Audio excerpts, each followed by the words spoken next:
1820년대의 남아프리카는 식민주의, 민족 충돌, 언어 정책, 그리고 문화적 헤게모니라는 복합적인 역사적 흐름 속에서 거대한 전환기를 맞이하게 됩니다.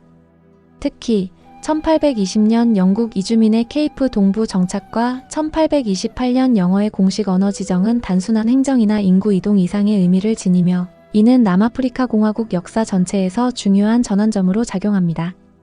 이 시기를 단편적으로 보는 것이 아니라 역사역적 관점에서 다양한 계층과 민족, 권력 구조 간의 상호작용을 종합적으로 분석함으로써 그 진정한 의미를 고찰할 수 있겠습니다. 먼저 1820년 약 4,000명에서 5,000명에 이르는 영국계 이주민들이 영국 본토에서 남아프리카의 케이프 동부 지역으로 이주하였습니다. 이들은 1820 세틀러즈로 불리며 당시 영국 정부의 조직적 지원 아래 남아프리카에 도착한 집단이었습니다. 이주민들은 단순히 새로운 삶을 찾기 위해 떠난 자발적인 개척민이 아니었습니다. 영국 당국은 이들을 남아프리카의 동부 케이프 지역에 정착시킴으로써 두 가지 목적을 달성하려 하였습니다. 하나는 코사족과 영국 식민지 사이의 완충지대를 형성함으로써 국경 방어를 강화하는 것이었고, 다른 하나는 케이프 식민지 내에서 영국의 정치적 문화적 영향력을 확대하고자 한 것이었습니다. 당시 케이프 식민지는 1806년부터 영국이 네덜란드로부터 점령하여 통치 중이었지만 여전히 다수의 네덜란드계 부어인들이 정착해 있었으며 문화와 언어, 종교에 있어서 네덜란드의 전통이 강하게 남아 있었습니다. 따라서 영국 정부는 이주민 정착 정책을 통해 영국 중심의 식민지 사회를 형성하려는 장기적인 식민 전략을 펼쳤던 것입니다.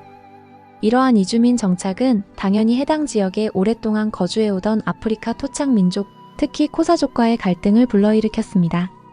이주민들은 정부로부터 일정한 토지를 배분받아 농업을 기반으로 자립할 것을 요청받았고, 이는 곧 코사족의 전통적인 토지 소유와 충돌하는 구조를 야기했습니다.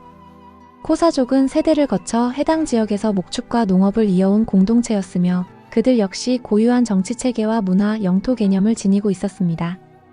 따라서 영국 이주민들의 정착은 코사족에게 있어 단순한 외부인의 유입이 아니라 생존권을 위협하는 실질적인 도전이었으며 결과적으로 잦은 무력 충돌과 긴장을 야기하게 됩니다. 이 충돌은 6차, 7차, 그리고 8차에 이르는 코사 전쟁의 배경이 되며 식민지 정부는 이를 통해 토착 민족에 대한 군사적 통제를 강화하게 됩니다.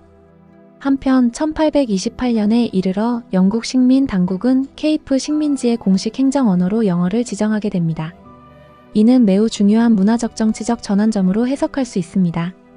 당시 케이프 식민지의 많은 공공기록, 법률 문서, 교회 문헌 등은 여전히 네덜란드어로 작성되고 있었으며 교육기관과 종교기관 역시 네덜란드 전통에 따라 운영되고 있었습니다.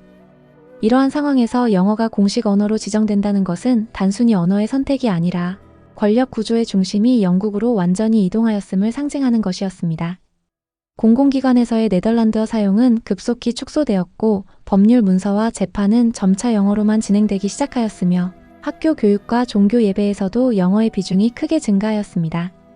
이는 곧 네덜란드계 부어인들에게는 문화적 소외와 정체성 침해로 받아들여졌습니다. 특히 자신들의 언어가 더 이상 행정에서 인정받지 못하고 후손들이 교육기관에서 영어 중심의 교육을 받아야 한다는 사실은 부어인들의 정체성과 자존심에 큰 상처를 남겼습니다.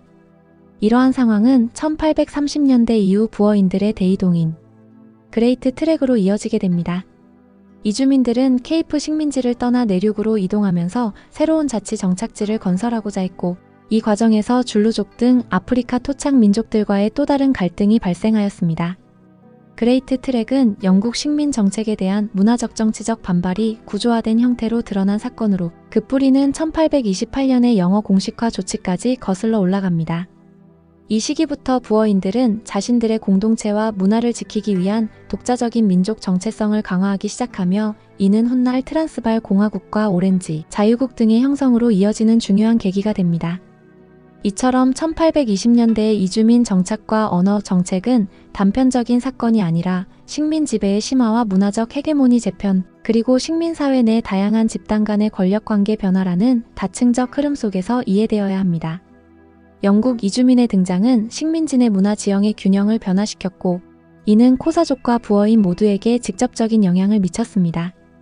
코사족은 영토 상실과 군사적 억압 속에서 점차 주변화되었고, 부어인들은 문화적 주체성을 상실할 위기에 처하면서 탈식민지적 대응을 모색하였습니다. 따라서 이 시기의 남아프리카는 단지 유럽계 식민 지배자와 아프리카 원주민 간의 이분법적 갈등이 아니라 복수의 식민성과 복잡한 권력 관계가 교차하는 역사적 공간이었다고 할 수 있습니다. 또한 언어 정책은 단지 행정 효율의 문제가 아니었습니다. 식민지에서 언어는 곧 지배의 수단이자 문화 전파의 핵심 통로로 작용하였습니다. 언어의 공식화는 곧 정체성의 중심을 규정하는 방식이었으며 식민 당국은 이를 통해 식민지 민중에게 새로운 가치 체계를 주입하려 하였습니다. 영어를 사용하는 자만이 법적 보호를 받거나 행정 문서에 접근할 수 있었고, 이는 점차 문명화된 시민의 기준이 되었습니다.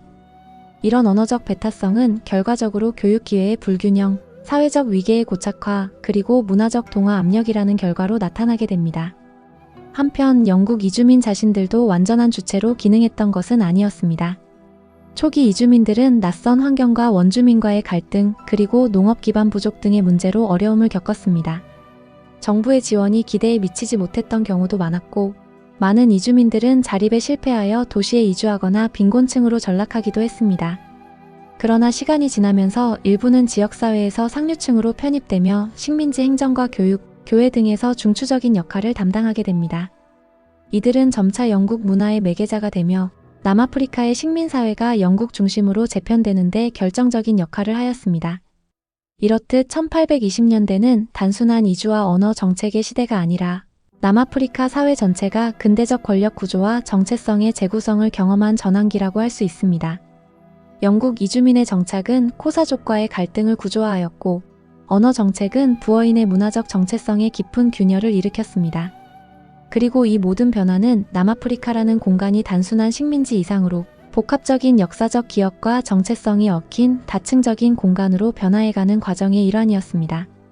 따라서 우리는 이 시기를 단지 식민 지배의 확장으로만 볼 것이 아니라 다양한 사회 집단들이 서로 충돌하고 협상하며 새로운 질서를 만들어간 시기로 재조명할 필요가 있겠습니다.